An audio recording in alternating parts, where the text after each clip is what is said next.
Hello and welcome to the First Issue Club. We are your weekly comic book podcast where, just like Sue Storm, we love a good read.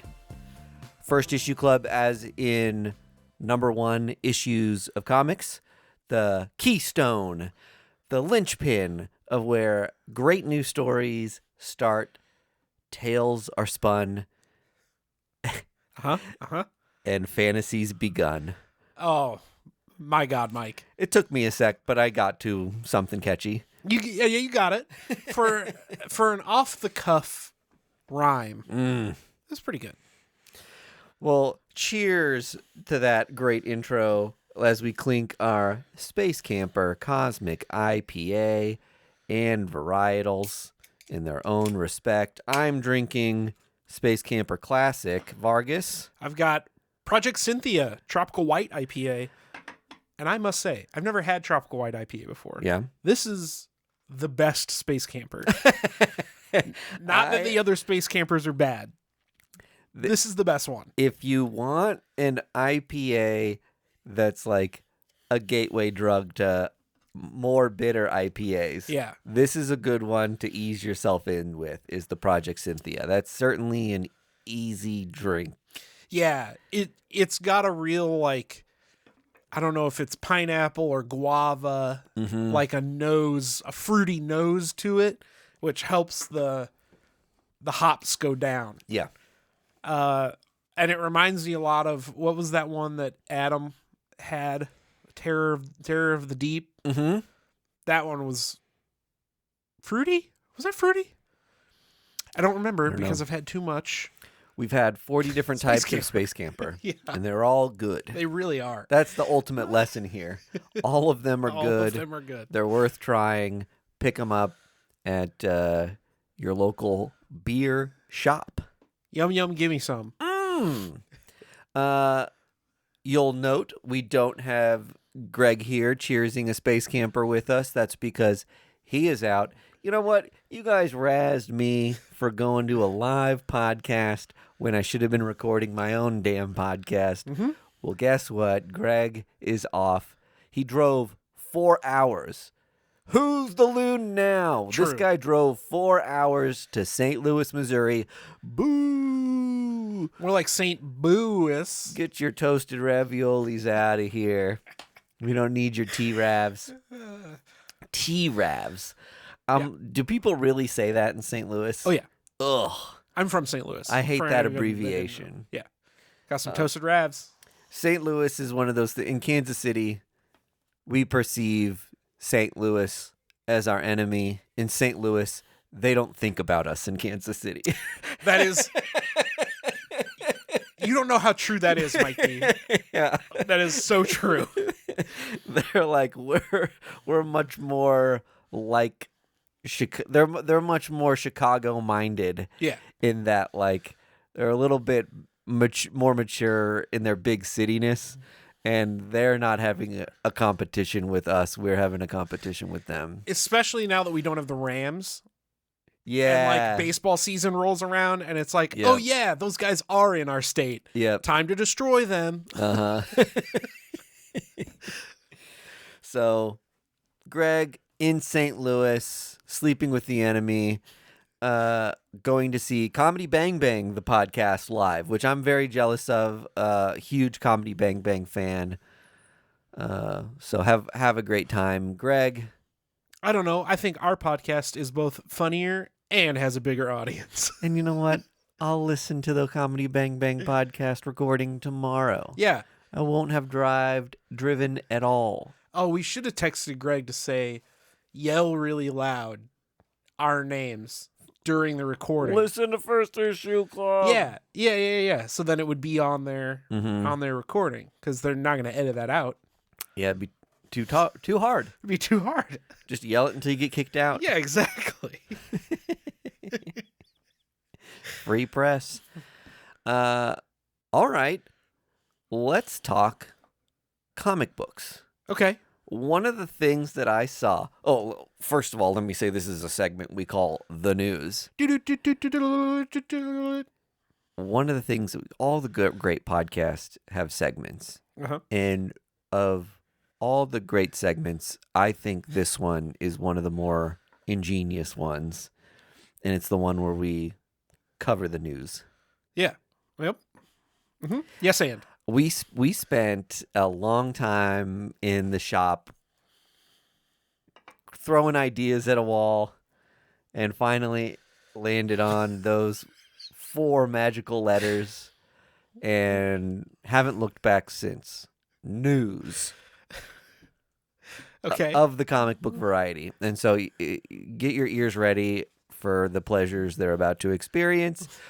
I wanted to talk about the finale of this era of Star Wars comic books. Oh. Marvel has announced that this kind of era that they've been shepherding through, which takes place between Empire and Jedi. Well, you're not talking about the New Republic stuff, right? No, I'm talking about the flagship books. Yeah. So Star Wars, just straight up Star Wars, and Darth Vader, right. which are written by Charles Soule and Greg Pak, respectively. And those 2 are like the primary books in like pushing forward this like more universal storyline at Marvel. And they're each ending at issue 50, so it's been a really good long run. Book comes out about every month. You think 50 issues, that's a long time for any comic in the modern day to run. Especially because those are both volume 2, right? Didn't they already do 50 issues with Jason Aaron? I don't know how high Jason Aaron's run went, but it went pretty high. Did it? 30 or 50. Charles Soule's been writing it for at least 4 years now. Yeah, a long time. So they're wrapping that up, and they made clear that it is to make way for kind of like the next era.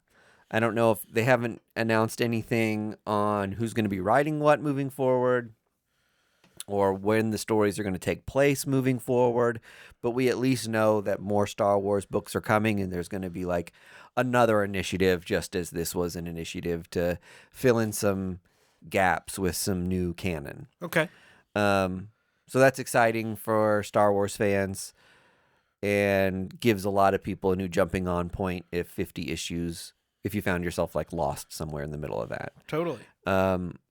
Both books are ending with 50-page issues. Whoa! Huge, very big. Those would be $9. Probably $10 comics at least. I don't know. You don't see many single issues for more than $10. They're going to be square bound for sure if they're going to be 50 pages. I hope so. Yeah. Otherwise, they'll be popping at the seams of the staples. Well, Marvel did that with Deadpool volume something a while back. Every 6th issue or 10th issue or something was double size. Yeah. So they were like $10 issues. Yeah. 50 pages, and they were all fucking exploding at the hinges. You have the guy at the shop who's like looking through every single one, and they've all got a little fling on the spine. Yeah, they're all popped at the corner. They're all popped at the top corner. Do you have any that aren't like this? No. Just like, no, they're all like that. Now you've touched every comic book. Correct.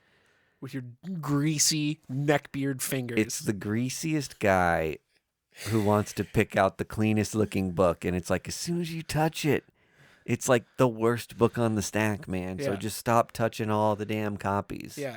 And the cover's white, made of newsprint. Don't get me started on this shit. You know what, Diamond and all these other distributors? Just bag and board the fucking books to begin with. Can you imagine the money we would make as a distributor? If you just bagged and boarded everything right off the press, directly into a bag. Roll the money into the price of the comic book. Oh yeah. As consumers, we're paying for it already. Who's the demented nutcase who's buying comics in 2024 and not bagging and boarding them? You have to be in such a slim minority to be that person, right? I would imagine, but also, I don't know. I've got a skewed perspective on this. We both do. If you're watching the video and you see the background filled with nigh upon 10,000 comic books, I'm approaching ever so rapidly. That coveted number that I've been 9,400 something right now. I'm at 9,640. Ooh. I've been saying for a long time I'm going to have a party when I hit 10,000. Yeah, man. I'm like, who's going to come to this party? It's going to be Vargas and Greg. Maybe Greg. I'll be lucky if Greg comes. Greg will have another recording to be at. That's fine. We'll just enumerate our comics together, Mike. You and me. 20,000 books between the two of us. We'll get a pony keg. Of Space Camper. Space Camper. Cosmic IBA. Beautiful. So, we started that conversation with Star Wars. Yeah. Excited for that. It's cool stuff. To come up and see what those big finale issues are going to be. And then also give myself another opportunity to get back into Star Wars because they have been so long. There's only so many books I can pull. Star Wars kicked the bucket for me a long time ago just because there are so many Star Wars books. For me, it's like I buy so many X-Men books. I can't also be out here buying every single Star Wars book. I was buying, I think it's New Republic, right? The new stuff. I really like the New Republic stuff. I was keeping up with all of that until Blood Hunt hit. And I was like, something's got to bite the dust. Did you read that Crimson Reign miniseries? No. That I was didn't pick cool. up any of the miniseries, just the mainline. I loved that. This is the way I've kind of done it is like, okay, 5-issue mini, I'll get my taste of Star Wars and kind of stay in the loop through this stuff. But the commitment to all the things, I'm just such a completist that if I start, I'm not going to stop. Yeah. Yeah, I need to go back and get Crimson Reign and like the Blade. Yeah. I need to pick up that. But I've got all the mainline stuff. Yeah. The great thing is, if I have Unlimited, I can go back and read all that stuff for my as part of my monthly subscription. Marvel Unlimited, sponsor us. God, would that be cool? Well, I picked up the DC Connect, which is their previews. Yeah. And was kind of shocked at some of the stuff that's in here. The big cover story is got some Tim Sale, a new Batman Long Halloween 10-issue maxi. Oh, is coming out, okay. Right? So Edward Rizzo is doing issue 1 art. It's all written by Jeff Loeb. This is the final act of the Long Halloween epic. Okay. So we know Long Halloween was that 13-issue mini maxi, and then Dark Victory was another 8 or 10 issues. Catwoman When in Rome. Yes. I haven't read the Catwoman one, but I hear it's good. It is good. And then there was a Long Halloween special that came out in like 2018 or something. I don't think I caught that one. There was a one-shot. All right. So Batman, The Long Halloween, The Last Halloween, which is the most confusing title of all time. That's what it's called. It's coming out in, this is solicitations for September, but it'll be released in, September. Okay, cool. I wonder where they're sourcing the Tim Sale covers from. Maybe commissions he'd done? Well, okay, maybe. Here's the weird thing. Yeah. This is what I actually wanted to talk about. If you don't know, Tim Sale unfortunately passed away in the last year or two. Yeah.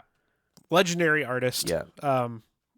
Really bummed about that one. Hit hard. I never buy these big artist editions, and I bought Batman Noir just because. Yeah.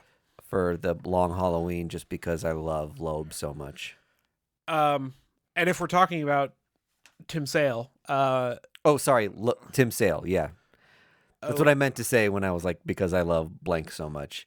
I do like Jeff Loeb, but Tim Sale's the artist. Yeah. That's why you buy the Noir editions. Go track down Twilight Children. It's a Vertigo book that he did, and it's not superhero stuff.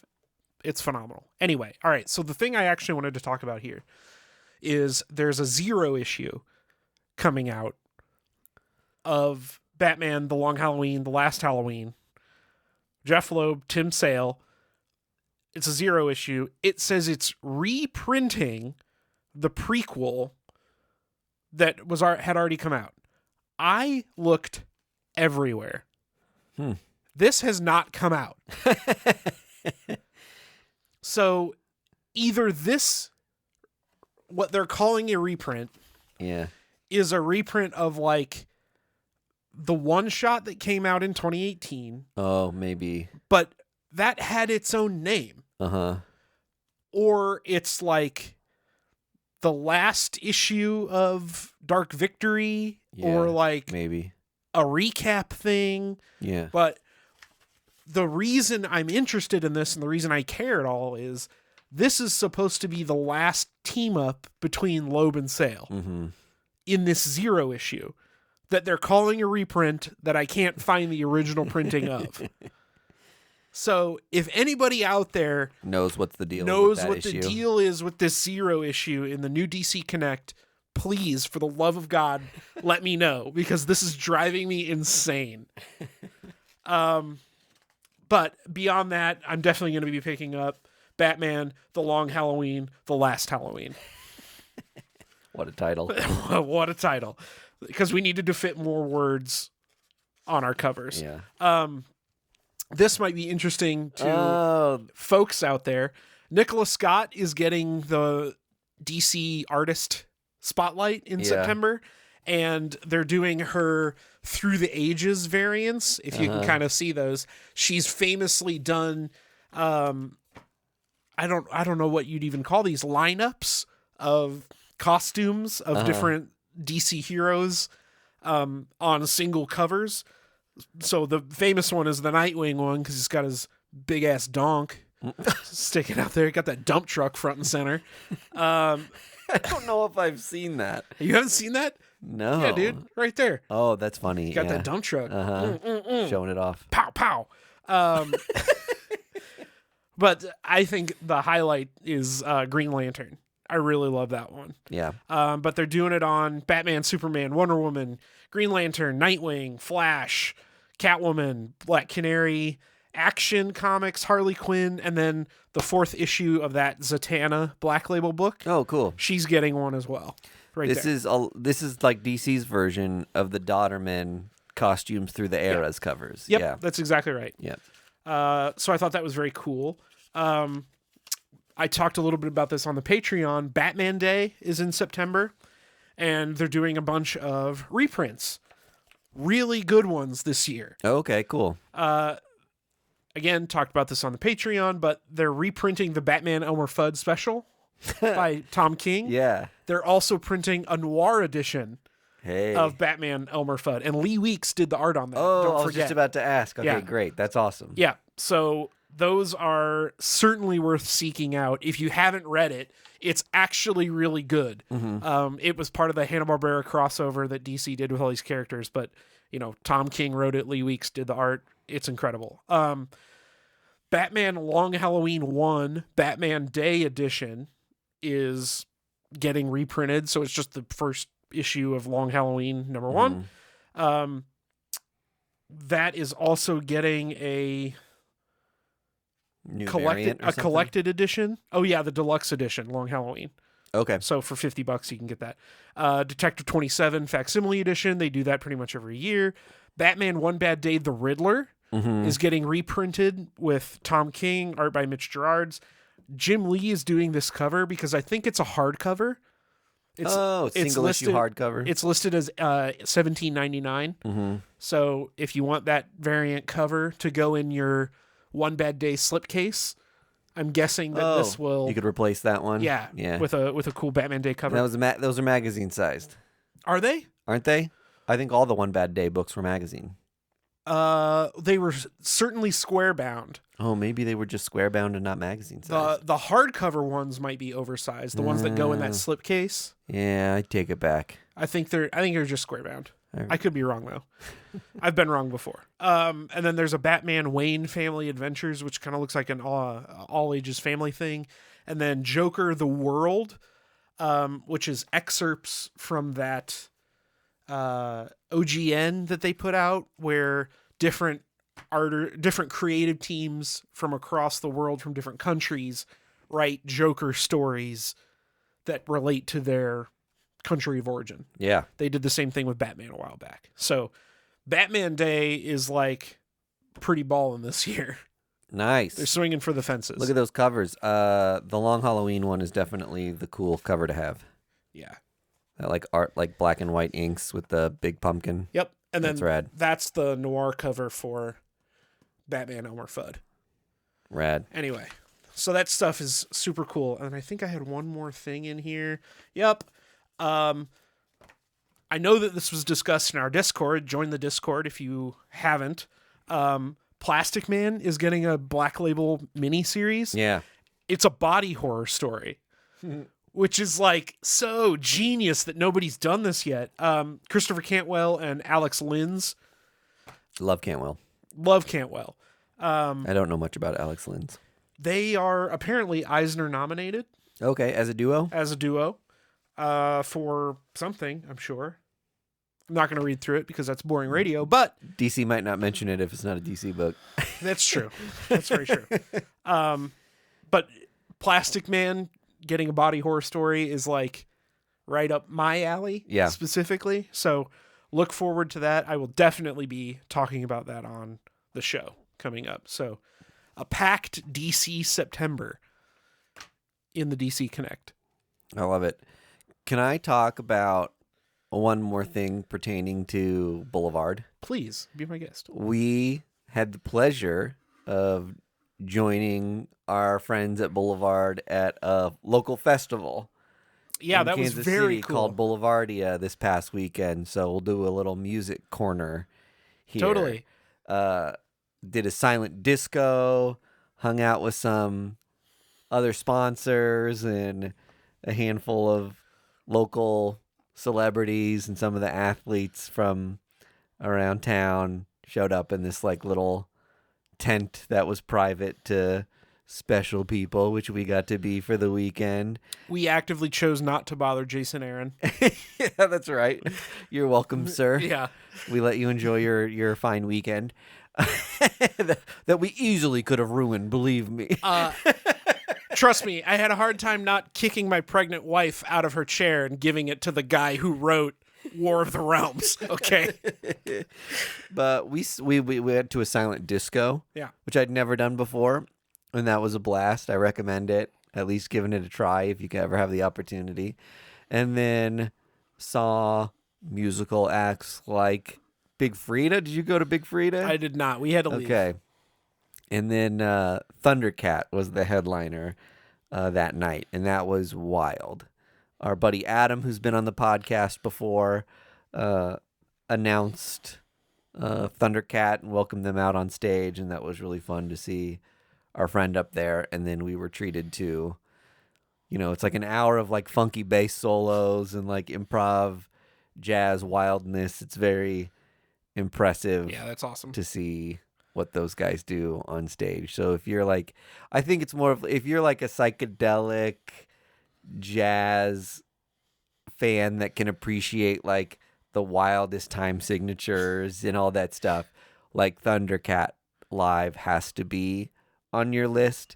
If you're a little more like of a casual music fan, I think their music, it can be kind of challenging. Yeah. And it was one of those things where like this was a festival of like beer drinkers. Yeah. And there definitely was a large contingent of the crowd who like 3 songs in was kind of like, what are we seeing right now? Yeah. Which that was like kind of fun to see in itself, just like people react to like how nutso it was. Yeah. But fun night. I'm sure. Had a great time. I'm sure it's one of those bands that like, even if you're a music person, you're like, okay, if this was my Spotify, I would have skipped this song already. Yeah, right. But yeah, the guy's got like a 6 to 8 string bass. I mean, the neck on the thing is just massive. Oh yeah. And he plays solos like it's a guitar. His fingers have to be some of the most calloused in the world. And strong, man. Yeah. If you've ever played bass. Totally. Like, puts those fat ass strings down. Yeah, not an easy instrument to play extremely rapidly. I actually got this shirt there too. Oh, that rules. Isn't that great? Yeah, that's really cool. It's for those of you who aren't watching the video, it's a Kansas City or death metal themed Kansas City t-shirt. Mm-hmm. And it's again just kind of right up my alley. Yeah. And it was a local like guy who had different like metal themed Kansas City stuff. Yeah. Which is like totally cool. I couldn't leave without this. I like that you can read Kansas City. Personally, and maybe this is a controversial take sitting next to a metalhead. The logos that have like so many little like stringy Tesla coil electricity things coming off of them in every direction that are just like cannot be read at all. Yeah, when it looks like a bunch of sticks on the ground. Yeah. Yeah. I do not appreciate those. Yeah. And it's getting to the point like where the first few people who did it, it was like, wow, look at that crazy thing they did. And now it's so common that it looks like you bought it on Shutterstock or something. I'll tell you this, Mike D. As a metalhead, I am steeped in metal. Yeah. It is what I do when I listen to music. Is it a badge of honor to have a hard time reading the logo? Partially, yes. But also, I'll tell you this, there comes a time when you listen to enough metal that like the lyrics click on and you can start understanding what people are saying. Yeah. And same thing with the logos. Yeah. It like clicks over and you're like, oh, I can easily read this nonsense lettering that you have on the top of your album. Yeah, right. All right. Well, I'll leave those artists be. Sorry I picked on you. No. You can pick on its them. own corner of special niche interest, and I'll appreciate it for what it is. No, you can pick on them for sure. Okay, all right. Because now, to your point, artists are like, hey, make our logo unreadable. Yeah. Like it is sought out. In fact, there's a website, Metal Injection, I think does it. Every week they'll find an underground band and they call it Unreadable Logo of the Week. Yeah. And it's a contest. If you email them with the correct name of the band, you like win a magazine or whatever. Like, so yes, it is a known entity that people are like, we want to make a logo nobody can read. Yeah, right. There's like, that's the R in there. It's like, no way. Yeah. Oh, boy. Any more news? So Boulevardia, a great success. Boulevardia was a great success. Thank you, Boulevard. To put a bow on that. Yes, I wanted to shout that out. Any more news? No, not from me anyway. My dad's been in town. We've toured him around Kansas City and done all that stuff. Had a hectic week. Sorry if I'm missing any mega news. Does your dad have any news? No, Jethro Tull still fucking rocks. Sure. The concert for Bangladesh was really cool. He was there. Bruce Springsteen's still the boss. Bruce Springsteen's still the boss. Willie Mays died this week. We've been hearing a lot of Willie Mays stories. Hit 4 home runs in a game. Telling me all the facts he knows. How about that? So, great week for dad facts. R.I.P. Dad facts. I don't know. Okay, cool. Because he's leaving tomorrow. Yeah. I'll miss the dad facts. Okay, so on to number ones. On to comics. Okay, cool. You want to go first? You want me to go first? You go first, because let me find my notes. Okay, cool. I read 2 Marvel books this week. My pull list was a little light. Yeah. But the first one was Uncle Scrooge and the Infinity Dime. This is the comic we've been waiting to see what the hell it was. Yep. Forever now. So, first and foremost, I had to get this variant because it reminded me of the DuckTales game. Oh, I loved the DuckTales NES game. Right? Yeah. It's on the moon level. Yep. Where he's bouncing on his cane. And I had to get it. That's great. So, first of all, or second of all, first was the cover. Yeah. Jason Aaron wrote this, and he put like a forward in the front of it about why he loves Scrooge McDuck. And he talks about how Scrooge McDuck is like the ultimate adventurer. He's the greatest adventurer in the history of comicdom. Which was kind of cool. Like, it set the tempo for the book. Yeah. About how, don't take this too seriously, but let it remind you of like the cool stuff that comics can be. Yeah. And where they came from and where they're going and like whatever. I love this because the first reaction to it was like, why is Jason Aaron writing this? Yeah. Like, are they doing something more highbrow with Scrooge McDuck all of a sudden? No, Yeah. they are not. Mhm. And I think Jason makes this perfectly clear. My good Yeah. buddy Jason, we're on a first name basis, makes it perfectly clear in his foreword that he's like, this isn't meant to be Yeah. Watchmen, Mhm. but with ducks. Yeah. You know, it's meant to be entertaining and Mhm. lighthearted and fun and engaging. All those like words, right? Yeah.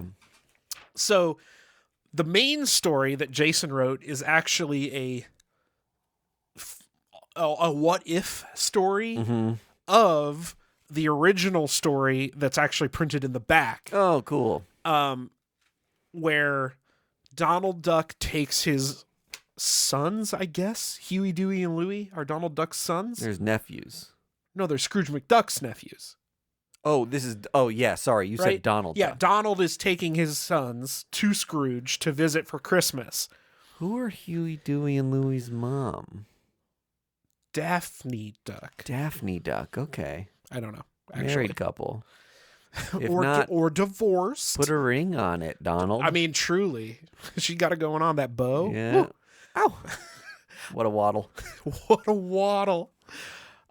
So in the main story, they go and they have like lighthearted Christmas fun where they fight a bear, and at the end of it, Uncle Scrooge like learns the value of family Okay. because he's like a curmudgeon-y Scrooge at the beginning of the story, Yeah. right? And his nephews show up, and he's like, "Oh, it's great." So in this what if that Jason Aaron wrote, they don't make it. They don't make it to the house. Okay. And Uncle Scrooge becomes like evil Uncle Scrooge. Yeah. And he decides Isolated billionaire. he decides that he doesn't want to be the richest duck in the world. He wants to be the richest duck in all worlds. And he finds this magic mirror that lets him go between universes. And he shows up at our beloved Uncle Scrooge's main line. We'll call it the 616 Love it. universe. And they have to fight each other, right? So it's a what if story. It pulls a lot of those like Marvel tropes Mm-hmm. where there's multiverses, there's different versions of Uncle Scrooge. Yeah. One's a cowboy and one's a mountain man and one's a medieval knight. And they all team up to fight the Yeah. evil Scrooge McDuck. Yep. Um, Elon, Scrooge, yeah. McMusk. McMusk. That's right. Yeah, he drives around in an ugly truck. Speaking of, I've been seeing some Cybertrucks Oh lately. my god, I saw one on the highway and I They're- wanted to run it off the Yeah, fucking road. so did I. They're worse looking in person. They literally look like a Pontiac Aztec rendered on a PS1. Yes, totally. They are a trip to see on the road. It is wild. They're ugly as sin. Yeah. But yeah, I mean, so that's the story, right? Mhm. Fun, lighthearted adventure tale. If you're expecting something else, you won't get it. Yeah, cool. But it's a lot of fun. I will say it's $8. A little steep. Mm-hmm. A little steep for what it is. Yeah. But especially with a facsimile printed in the back, yeah, taking up a lot of space. Yep. It was really nice to have that facsimile, but if this had been $5.99, I would have been a lot happier. Yeah. But I would recommend it. It was very lighthearted, very fun. It also had a 2-page preview of what if Donald Duck became Wolverine, Okay. which is the next Marvel Disney like crossover thing. And then they're also doing what if Donald Duck became Thor. That's the next one. Fun. So we've got some Marvel Disney stuff coming down the pipe, and this was a pretty good start. Love it. Pretty fun. I also read Venomverse Reborn by everyone.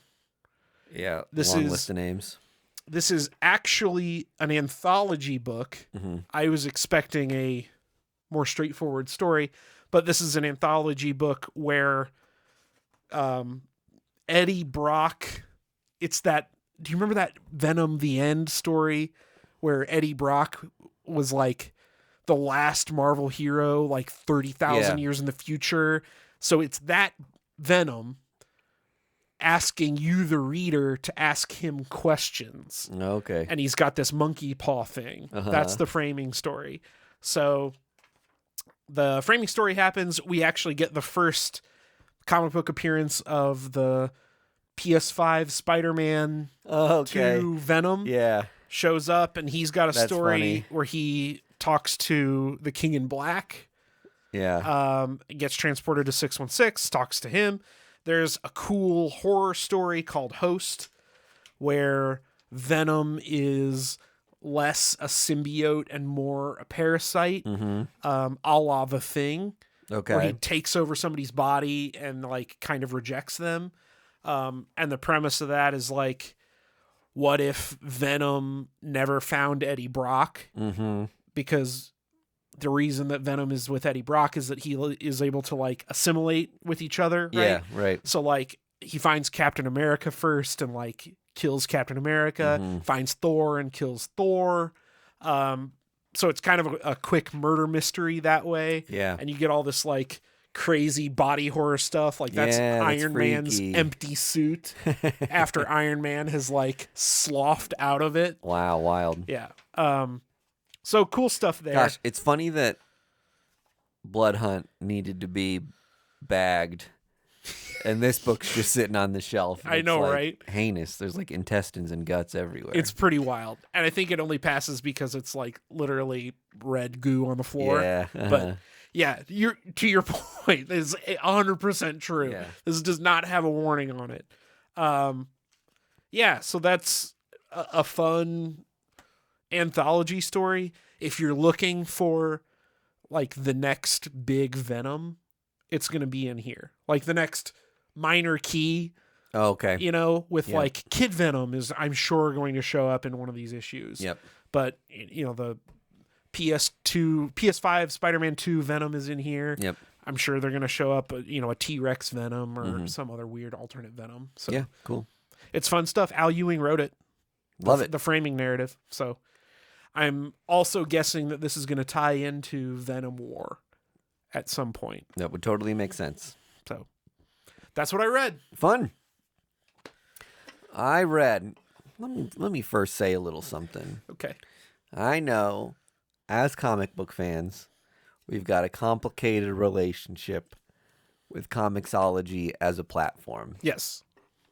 However, there's a lot of cool artists who are getting opportunities to do Comixology originals that aren't necessarily getting those same opportunities to do things in print because the cost of entry is higher to get something published in print, and there's a lot more risk. And Sure. I do want to say, remember that there are artists out there doing their thing that end up on Comixology, and it's still cool to support them. Totally. Even if you're not like completely ingrained in Comixology's ecosystem. Totally. So every once in a while, I check that platform just to see if there's an original that strikes my fancy. And this week, a book came out called Roderick and the City of Morhil. Brazilian creative team. Okay. It's like a medieval fantasy that was incredibly charming. I would say like cartoony, fun. I'm trying to think of something to compare it to, like Adventure Time, but not as silly. Like, so more lighthearted than like William of Newbury. I haven't read William of Newbury yet. Yeah. But probably similar vibes. Yeah, because that's more Hellboy than Adventure Time, but it's still it's still cute animals. Yeah, this has a lot of like really cartoony animals and really like sweet storylines. So Roderick, our titular character, is a little frogman, and he loves like tidiness, following rules, bureaucracy. Sure, that's his whole deal. Yeah. His personal hero is this honorable postman he reads about in comic books. And so he becomes a postman to be... You don't have to tell me anything else about this You're book. like, I'm already sold. Like, I'm so in. It's already like really sweet and cute just from that. Yeah. So he's got a delivery to a big city, which is Morhil. Sure. And it's the first time he's kind of like been far from his native swamp. And he's got all these ideals about the postman profession and his honor of upholding not peeking in the package, blah, blah, blah. Well, once he gets to the city, he encounters obviously a lot of like slick city folk who want to take advantage of him, blah, blah, blah. Sure. But he's taking the moral high ground on everybody. Turns out that the package that he's delivering in Morhil is to a celebrity who's kind of like this fantasy world's equivalent to like a super influencer. Okay. So someone just like really famous. Mr. Beast. Yeah, Mr. Beast. Your Logan Pauls of the world.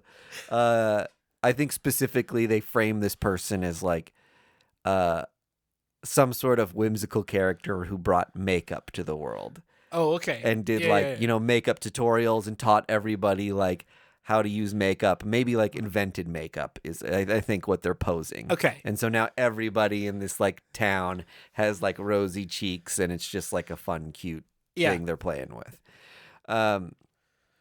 So he goes to look for her, gets a little bamboozled along the way, and then ends up at her house at the center of her having gone missing. And gets kind of wrapped into or blamed for the drama going on in her life. And this is a character we never meet, so we don't know what exactly her deal is in the first issue. Mm-hmm. So I'm assuming the second issue, which I think this is only a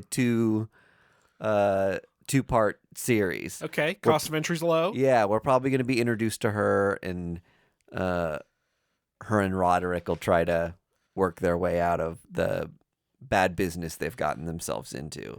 I desperately want Roderick to teach her that inner beauty is better. And then they fall in love and live happily ever after. Yeah. But yeah, it definitely read like your kind of YA stuff that's also fun for adults. I think this was written for an adult audience. But it's very like charming, light, like nothing too negative or like no like cuss words. There's no like gimmick, like it's cute things cussing. Like I'm super glad you weren't like he gets to her house and there's a head in the box. Yeah. Like I'm really glad that didn't have it. Yeah. We got our fill of that with with Beneath the Trees. Beneath the Trees, yeah. When not everything needs to be beneath the trees. I love Roderick. And he is my new favorite superhero. Yeah. I'm collecting every issue of Roderick. Wait till I show you the illustration from it when we pull my phone down. Perfect. I'll give you a little preview of it. It's great. You'll love it. Kind of a light week for first issues. Yeah. Hopefully one of these strikes your fancy. I think this Comixology book is like a $2.99 download. So easy one to pick up and support some cool artists doing cool shit. Since we got a little bit of extra time, what else came out this week for you? For me, Spectrograph 2, excuse me, talked about that on the Patreon. Slam Dunk, Feral 4 came out. Oh, you're reading Feral still? Yeah, cool. That's a great book. All right. Oh man. Those are the two big highlights. Well, we'll tease the Patreon a little bit. Yeah. I'm off my schedule because I switched who I order from. So I haven't been as up to date as I'd like to be lately. So this week's comics, I'll probably be reading in another month and a half. Well, when Greg's out next, yeah, we'll do another catch up on what you're reading. Yeah, exactly right. That'll be fun. So we did some catch up on what we've been reading on the Patreon this past week. And we talked a little bit about my ordering habits and where I'm trying books from and how it's going.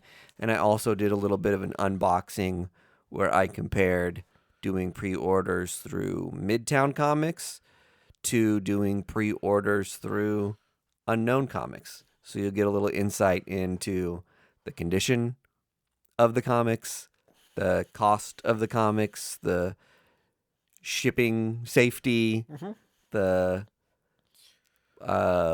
bonuses, any other adjunct stuff that comes along with ordering, the woes of how long you have to wait and shipping schedules, all that stuff. Cool. Join our Discord. I said that already. It's a great time, good community, good folks on there. Yep. Weekly cover challenge going strong. Weekly cover challenge. 10K is killing it with these covers this year. I've been proud of myself so far that I've tracked down the overwhelming majority of these covers. I think I'm only going to get one this week. The other two are so familiar. Yeah. But I cannot pinpoint what they are. I had a big whiff last week. Yeah. I missed fucking Preacher. Yeah. I own the cover. Yep. And whiffed on that. Yep. Whatever. One of the ones this week, I was like, I know it. It's that first issue of Love and Rockets where they've got the lineup of everybody in the spotlight. Yep. And then I went and looked at that cover. It is not that cover. Yeah, man. It's just so similarly styled. I was like, shit, what is this? I know what it is. I did the same thing last week with Paper Girls. Yeah. I was like, that's clearly Paper Girls. And I went and looked at issue number 1, and it's in yellow. It was the trade paperback. So tricky. 10K, you're killing it, man. We love you for it. What else? Join our Patreon if you're not subscribed. We've got 2 tiers. The cost of a comic every month, $3.99, and $1. Gets you access to different stuff. We post all of the videos, our Patreons as audios and videos for our elite subscribers. We do different bonus stuff. Greg and I have decided that every Friday we're both working from home and we're going to do James Bond. Oh, awesome. And stick to it. Heck yeah. So be on the lookout for that. We're doing an ongoing series covering Dynamite's James Bond, different mini-series that they're doing. Yeah, right on. We're 2 series in right now. We're going to record the next one, Eidolon, from Warren Ellis and Jason Masters. Oh, cool. Okay. On Friday. So that's going to be coming up soon. Right on. So if that tickles any of your fancies, give us $1 and you can hear it. Yeah. All right, everybody. We'll catch you next time. Bye. Bye. First Issue Club podcast is brought to you by Boulevard Brewing Company, the people responsible for our favorite drinks, the Space Camper Cosmic IPA family of beers.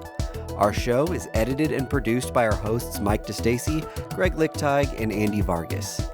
You can find us on social media at First Issue Club, and you can join the supporters who keep our humble podcast going on our Patreon at patreon.com/firstissueclub.